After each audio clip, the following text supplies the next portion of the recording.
Well, I'll be swizzled.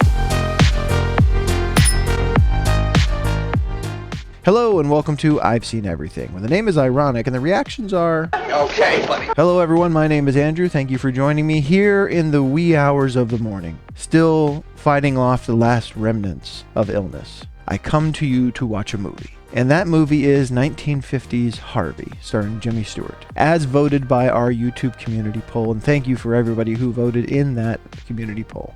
So, what about the movie Harvey? What about it? I honestly know almost nothing about this, and that's odd to say as a self-proclaimed Jimmy Stewart fan. Very narrowly beating out a Philadelphia story in the poll, all I know about Harvey is that it's one of Jimmy Stewart's most famous movies. It was such a popular movie that it became kind of a cultural reference point for a while. I've heard people make references to Harvey and jokes about Harvey in other forms of media from this time period or shortly thereafter, which shows you how far its reach was. All I know about Harvey literally is that it has Jimmy Stewart in it and that it somehow involves a giant invisible rabbit. I have no idea why or how or if it's real, if it's Jimmy Stewart just imagining it somehow, or if there's actually a giant invisible rabbit that no one else can see for some reason, and that I presume talks to Jimmy Stewart because I've seen things about him actually having conversations with the rabbit. Now, before we get started, a little bit of business. For anybody watching this, I want you to know the full-length watch-along of this reaction is also now available on my new Patreon. And the most important part about that to remember is it is available currently for free. Until we kind of get the Patreon off the ground, I'm going to have the posts be for free over there. So we have the posts for my previous reaction to Fargo. We're going to have the posts for this reaction to Harvey. We're going to have future full-length reactions available over there. I'm going to have exclusive television show reactions available over there eventually. There's all kinds of stuff going on, and it's all available currently for free. So if you have a second, if you're curious, please go ahead and head over there and see what I have going on. You can also sign up as a free member so that you can get notifications about when I do add more stuff and when I do start structuring kind of the Patreon tiers over there. Beyond that, if you'd be so kind to please go ahead and hit the like and subscribe buttons down there, click the bell so you can see when I'm putting out new videos. And here we go, everyone, without any further delay, my first time watching 1950's Harvey, starring Jimmy Stewart. Here we go.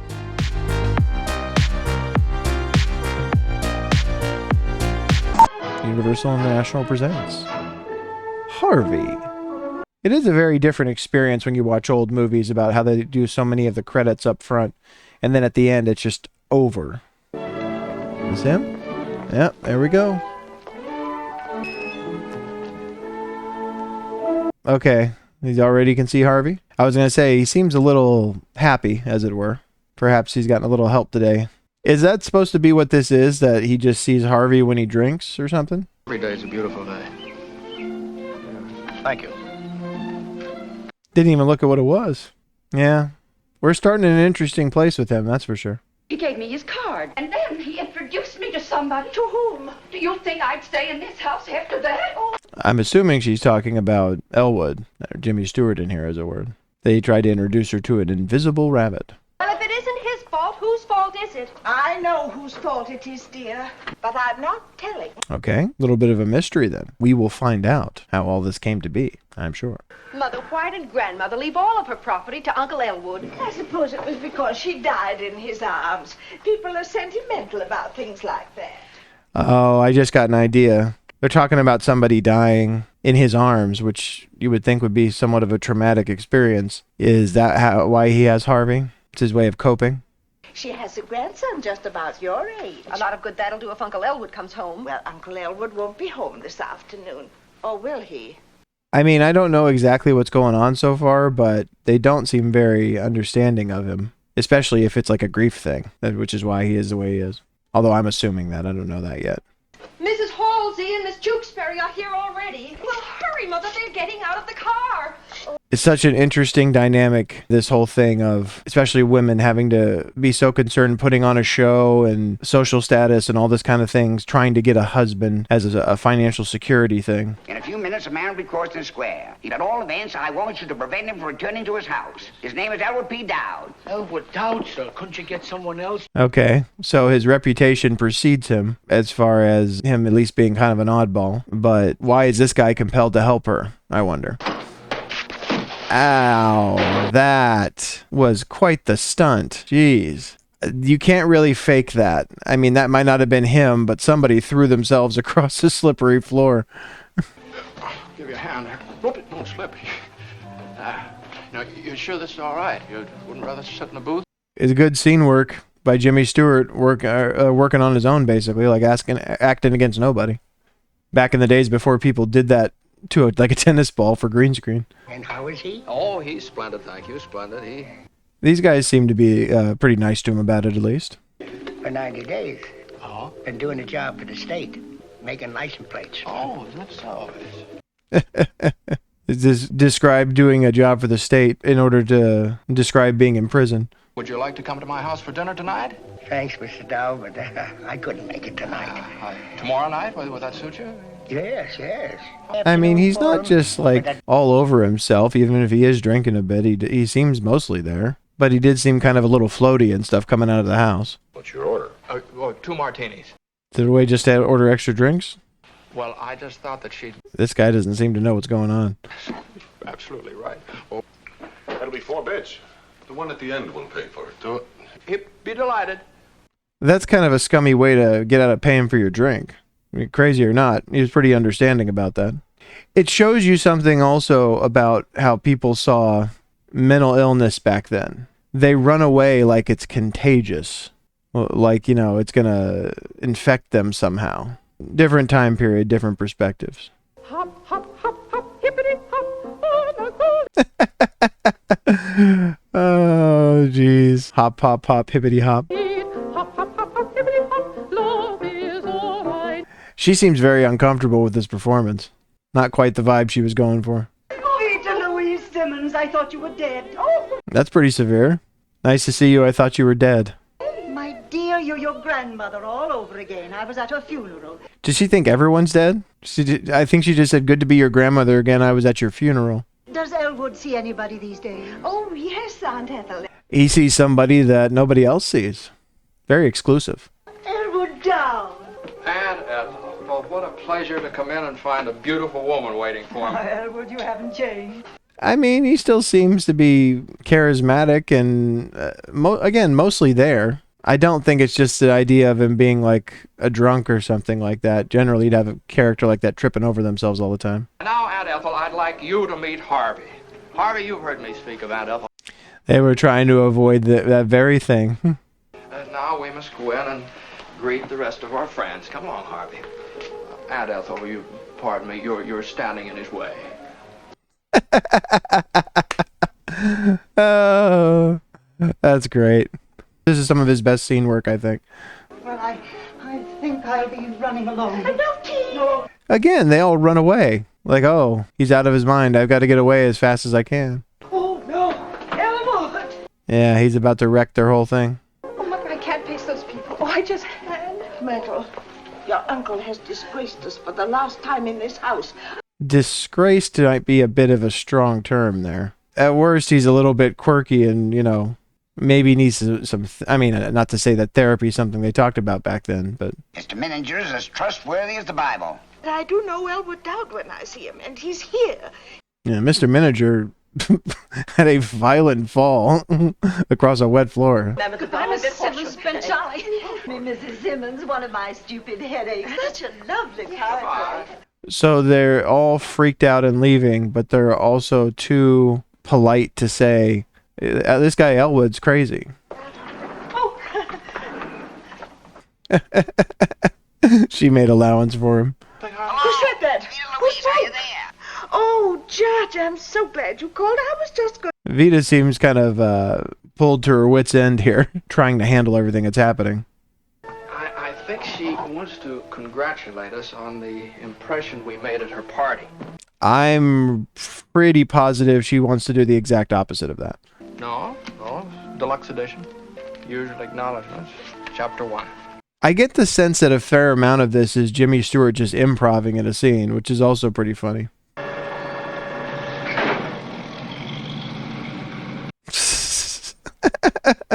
His face out the back window as they pull in, just like full of wonder, staring out at the sky. And you wish to winter your brother here at the sanitarium for treatment.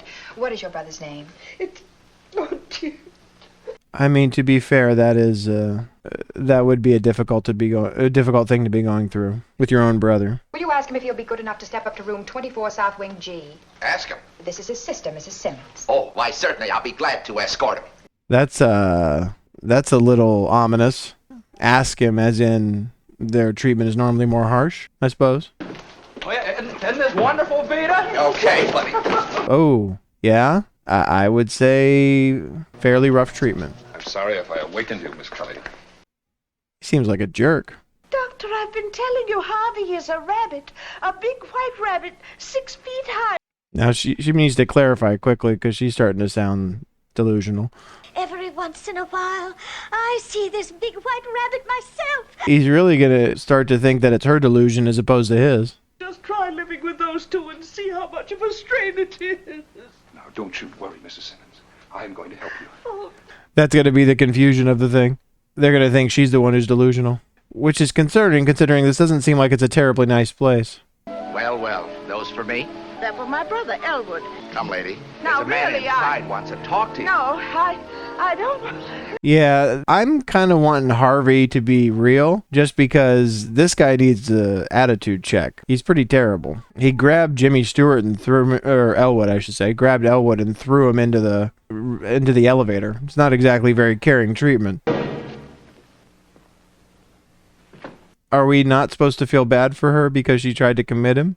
So I had Wilson take the brother up to number 24 South Wing G. You had Wilson take the brother in? She did what you told her to do.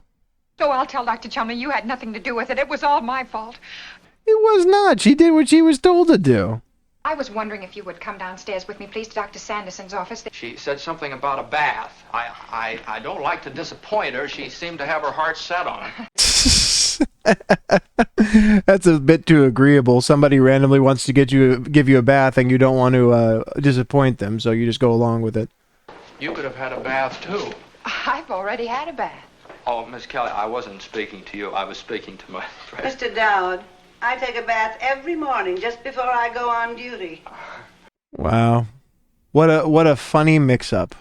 Although the sister, I think, is getting pretty bad treatment right now, so that was a pretty terrifying image of her behind that door without being able to be heard and all that. You know, people are people no matter where you go. That is very often the case.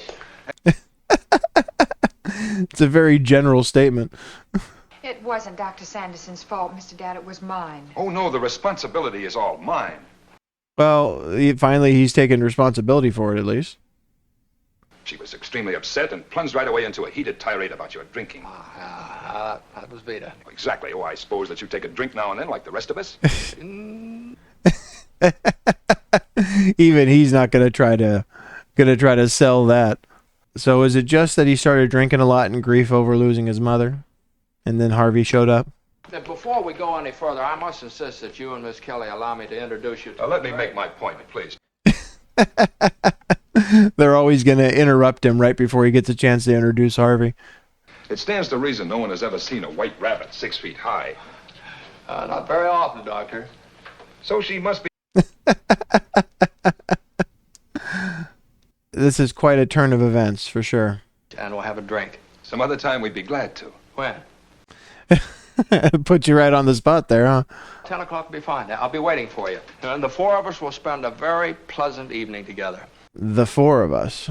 They're going to show up at 10 o'clock at this place just because they think they're trying to avoid getting sued. Is there something I can do for you? What did you have in mind? What a way to answer that question when people ask. Harvey knows this town like a book. But how will I recognize your friend? Oh, you can't miss him, Mrs. Chumley. He's a puka. You can't miss him indeed. But Harvey's not only a puka, he's also my best friend. He said, Mr. Dowd, I would do anything for you. We're starting to get a little bit of a sense of what Harvey means to him and what he does for him and what actually happens with some people when their minds are trying to process trauma. Although we also did just learn something in that he doesn't necessarily see Harvey all the time. What governs that, I wonder? Would you care to come over to my house for dinner tomorrow night? I'm having a few friends in. He invites literally everybody over. Now, if you should want to call me at this number. Don't call me at that one. That's the old one. But it also seems as though that's going to make for a lot of people who think pretty highly of him, people that he notices and gives the time of day to that maybe others wouldn't. He said he was looking for a friend of his named Harvey. Harvey? Holy smoke. So now they realize he is the one who actually is kind of out of his mind. Where did he go, Mrs. Chumley? Why are you menacing your own wife, dude? Your connection with this institution will have ended. Get that woman out of the top! Yes, sir.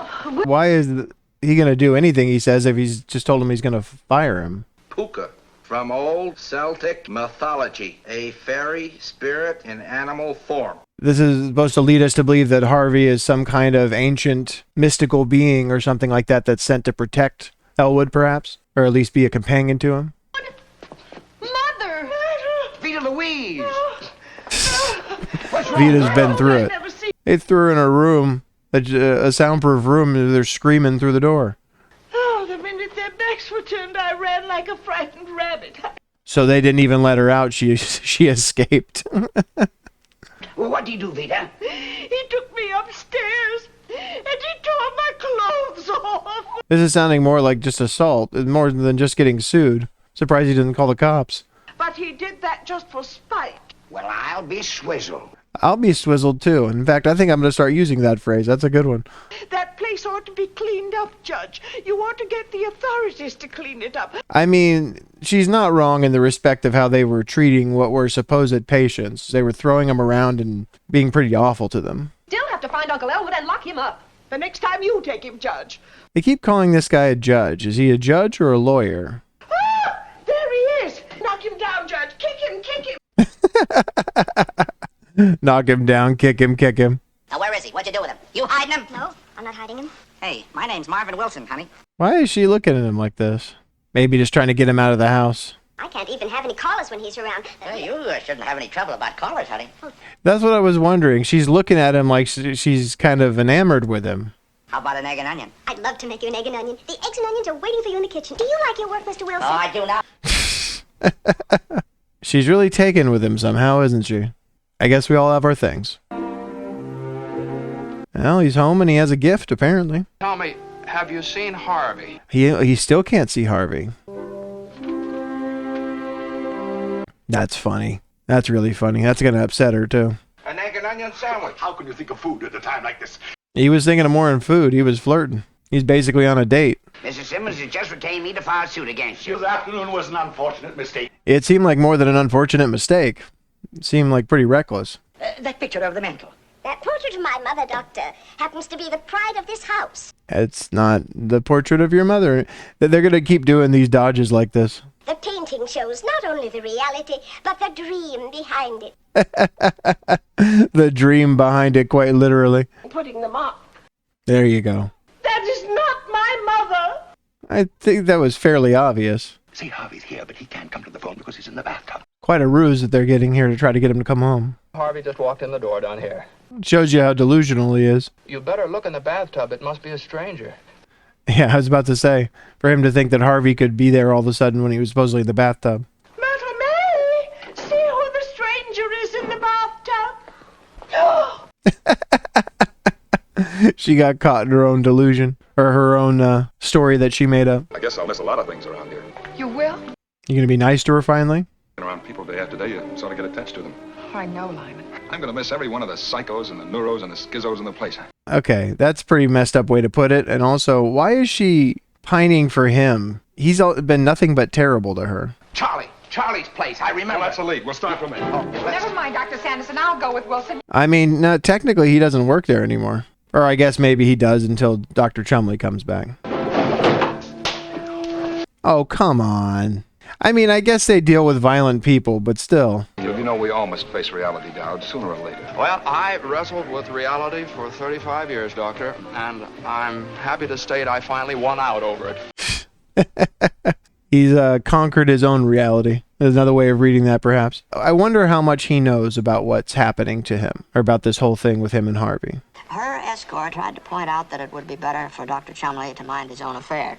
Yeah, it sounds like he got him drunk. And then he started harassing other people in the bar. Harvey suggested Blondie's Chicken Inn, but the doctor wanted to go to Eddie's, and while they were arguing about it... The doctor started to be able to see Harvey at some point. The evening wore on. That's a very nice expression, isn't it? With your permission, I'll say it again. The evening wore on. With your permission, I'm gonna knock your brains out. Now look. First, this guy has a lot of anger issues. Second of all, again, just the real close, like, right in your face kind of stuff there. May I intercede for my friends? Mr. Dowd vouches for you, okay. They all seem to have quite a bit of respect for Elwood Dowd, regardless of what's going on with him and Harvey. That would be something if everyone else in the bar has seen Harvey, too. I liked that warm tone you had in your voice just then. So did I. Oh, is that what's going to happen? He's going to spark something between the two of them? I'm sure Dr. Sanderson would love to dance with somebody as lovely as you. So maybe I misread that. Maybe he just stops being terrible eventually.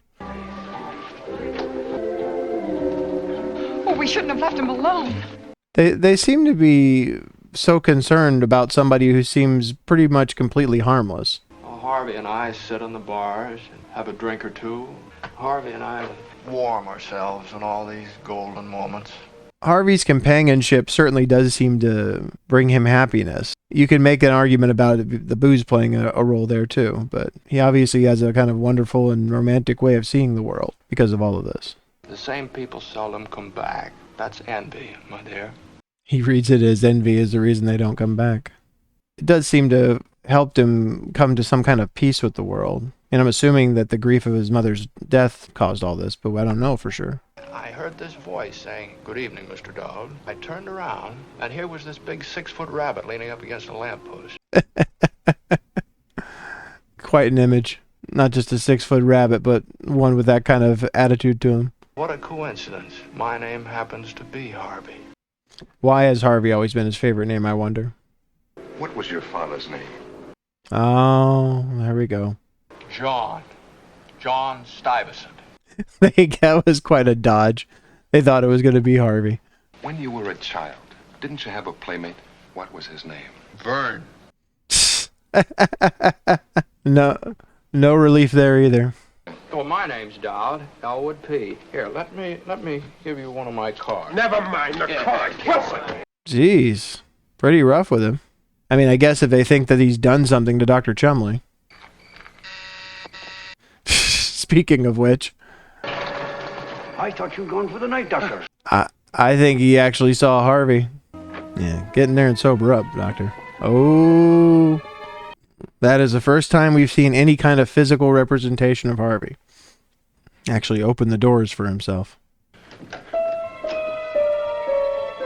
Apparently didn't lock it very securely. And that's why they told us about that. I'm going to my office, and I don't wish it to be disturbed. Still looking a little disheveled there, Doctor. Got everyone worried. I'm taking a look around this joint. I'm going to see what's going on.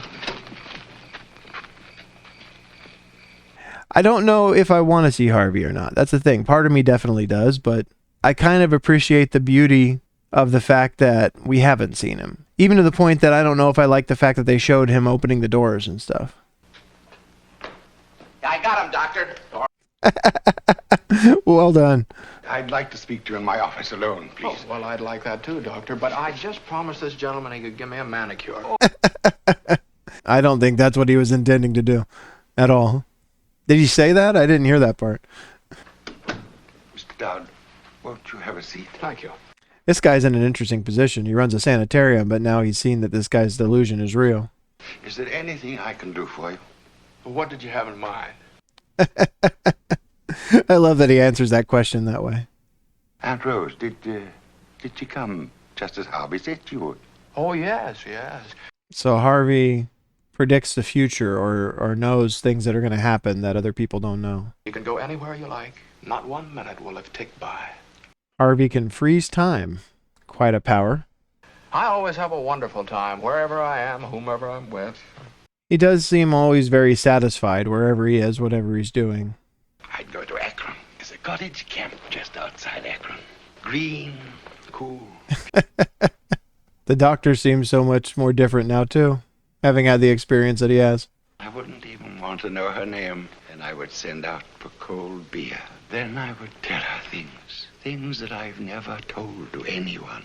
It's opened him up completely where he was so closed up before, as far as, as so many people are afraid to show who they really are, the things they really want.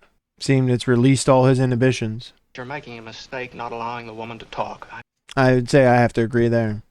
My mother used to say to me, she'd say, in this world, Elwood, you must be oh so smart or oh so pleasant. Well, for years I was smart. I recommend pleasant. I just thought about that as far as the idea of Harvey being there because he's dealing with grief about his mother passing. He came in and he had the painting of him and Harvey, and he put it in front of the painting of his mother. It might be something significant to that. I'm not 100% sure, but... Where is he? Where's the doctor? What's it? He's a little jumpy. Dr. Sanderson, please disregard what I said this afternoon. I want you to head my staff. I think you're a very capable young man. Oh, Lyman, did you hear that? No. Maybe that's the message here, is just that Elwood and Harvey come into people's lives and kind of calm them down and make their lives better. And smart over pleasant, or intelligence over pleasance, or something like that. That he prefers pleasance. Miss Kelly, when you wear my flower, you make it beautiful. A diviner grace has never brightened this enchanting face. I certainly got that one wrong. I thought she was a romantic interest for him, but he's apparently just supposed to get the doctor to open up his eyes to her. Vita, do you want me to take this? You're my brother, and I've known you for years. As you do with most brothers. Generally know each other your whole lives. Well, I guess some don't, but... Vita, are you sure? Yes. Not like this. Come on. I'll take it. Where do I go, Doctor? In my office, Mr. Don't sacrifice Harvey like this. Dr. Sanderson, couldn't we... Yes, Kelly? Nothing. I'll need you to give me a hand, Miss Kelly. She doesn't believe in Harvey, but she likes him as he is. She likes Elwood as he is, and she expects this will change that. And there's a sadness there. I don't think it's going to happen. I don't think they're going to go through with it. I think maybe this ends with him wandering off with Harvey somewhere. Just seems like too sad a ending with the journey they've taken us on. How much is it? $2.75. It's pretty reasonable, at least by today's standards. Would you mind, Vita? Oh, of course. No one's going to have any money for some reason?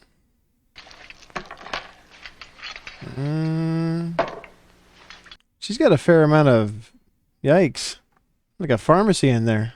And I told you I want my money now, or I'm nosing the cab back to town and you can wait for the bus.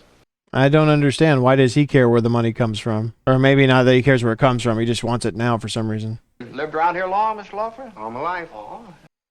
Seems a lot more patient with Elwood. My sister and my charming young niece live at that address with me. Wouldn't you and your brother like to come and have dinner with us sometime? Sure, I'll be glad to. When? And not even just like, hey, come have dinner with us sometime.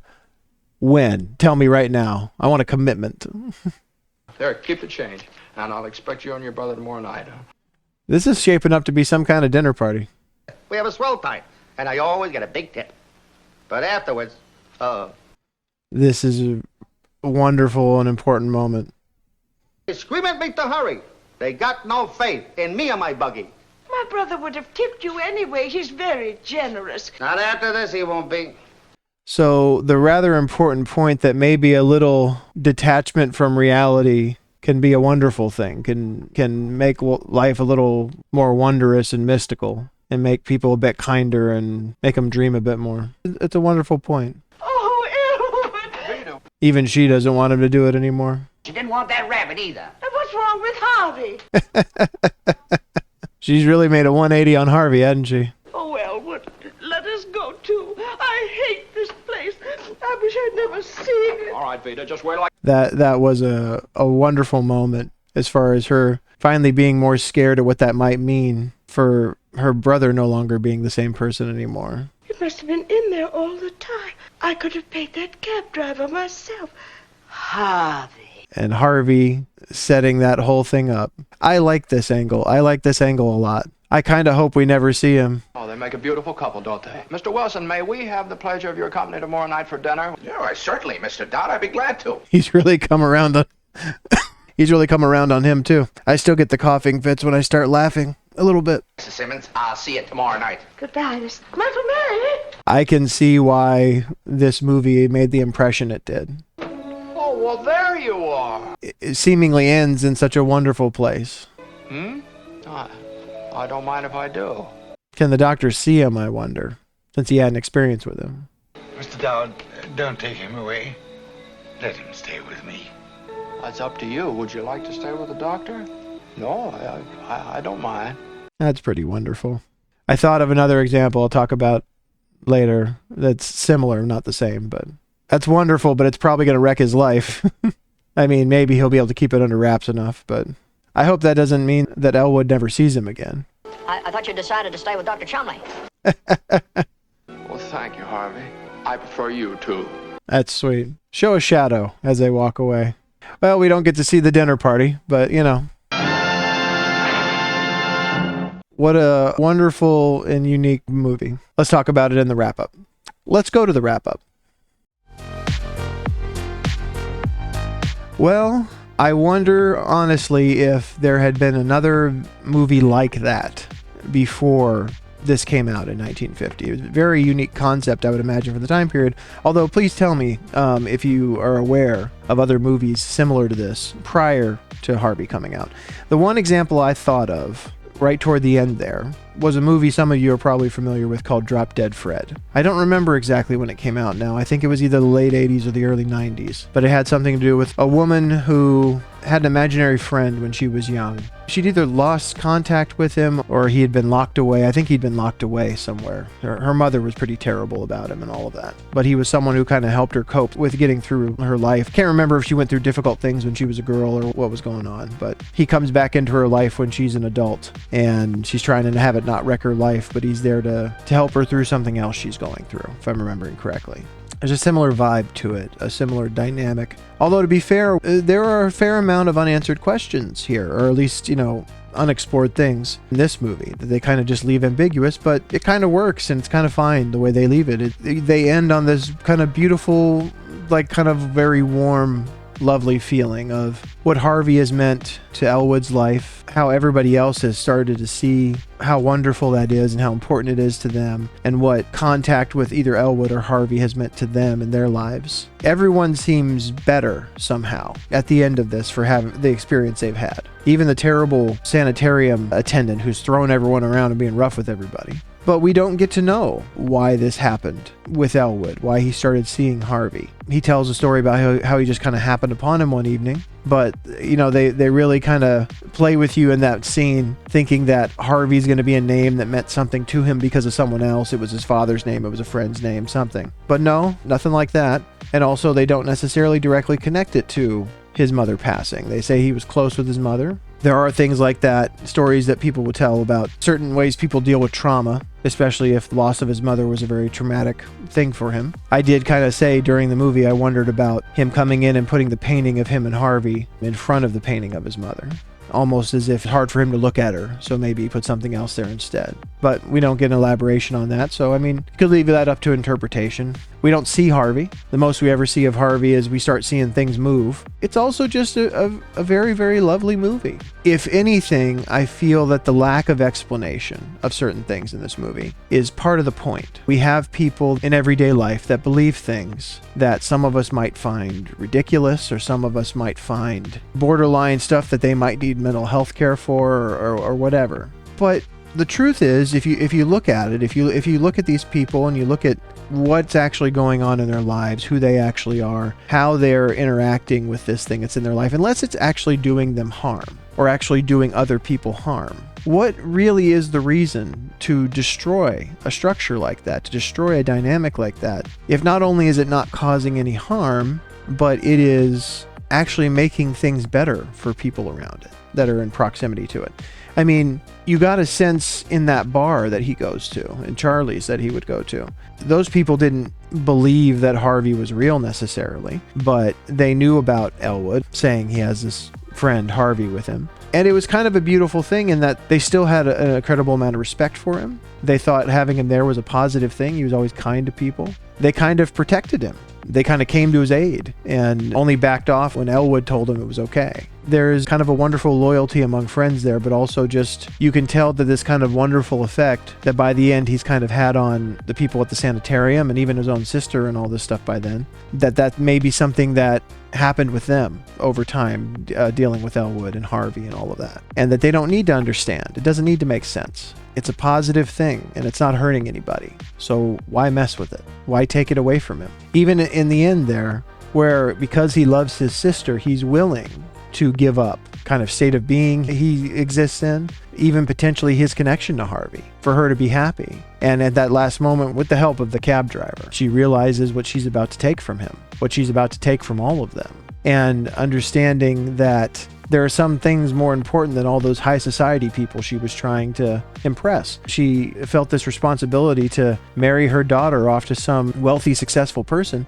And I can't say I understand her daughter being so infatuated with that guy that seems so terrible from the sanitarium, but there was an immediate connection between them, and she seems to be happy there, and they kind of left them off in a good place too. And if that's the case, if she's really happy, then isn't that all that matters? You know, there's all kinds of important messages here. I wish we didn't have to go through kind of dismissing these men kind of being terrible in order to get there. Especially Dr. Sanderson was really a jerk. Just really pretty terrible to Miss Kelly. There was obviously a contrast with how Elwood treated her versus how Dr. Sanderson treated her. I thought that was going to mean that she and Elwood were going to have a romantic relationship, but kind of an unexpected twist in that how Elwood treated her and how he showed how to make her feel good and make her feel valued and all that kind of stuff somehow woke Dr. Sanderson up to the idea. And I think they revealed they had kind of had I don't know if a little bit of relationship. They said they had danced together before. Ultimately, everyone ends off in a good place. So that's a very nice place to leave things, a wonderful sentiment to leave things, and in the end that there's nothing to fix with Elwood and Harvey. I very much enjoyed it. Thank you everybody for suggesting it or for voting for it. I think it might go up there as one of my favorite Jimmy Stewart movies. I really do. In fact, I'm going to do something that I didn't think I was necessarily going to do. I'm going to give it a 5-star. I have yet to see a Jimmy Stewart movie that I don't really like, and this was really a unique and just kind of singular performance from him. Very well done. Not to say nobody else could have done this. I actually heard someone talk about Jimmy Stewart after my It's a Wonderful Life reaction as kind of the Tom Hanks of his generation. That he would be a precursor to what Tom Hanks was later on in the 80s and 90s in movies. I feel like I can kind of see that. I feel like they kind of occupy a similar space. I mean, certainly there are differences, but this kind of heartwarming, genuine, very fully capable of playing a wide range of characters, but this kind of emotional integrity that a certain performer brings to the characters they play. I remain a very dedicated Jimmy Stewart fan to this point. I'm sure we'll have another poll in the future to pick more Jimmy Stewart movies to watch. Feel free to leave in the comments any suggestions you have about Jimmy Stewart movies you like. Any suggestions I get, I have a running list of viewer suggestions that I get. So rest assured, it doesn't just go nowhere. It goes onto my list and will probably make its way into a poll at some point, if enough people want it. Anyway, I really enjoyed this. Thank you for being here with me. Once again, please, if you're interested, go ahead and check out the Patreon. The full-length watch-along of this reaction will be available there for free. As we're getting the Patreon going, all the reactions to this point are free and will be free for now. So go and have a look, and you can see other things I maybe have put up over there. You know, I'm trying to get more and more things going. In addition to that, if you'd be so kind, please go ahead and hit the like and subscribe button down there. Click the bell so you can see when I'm putting out new videos. Thanks for being here with me again today. I appreciate it as always, and I will see you on the next video. Take care.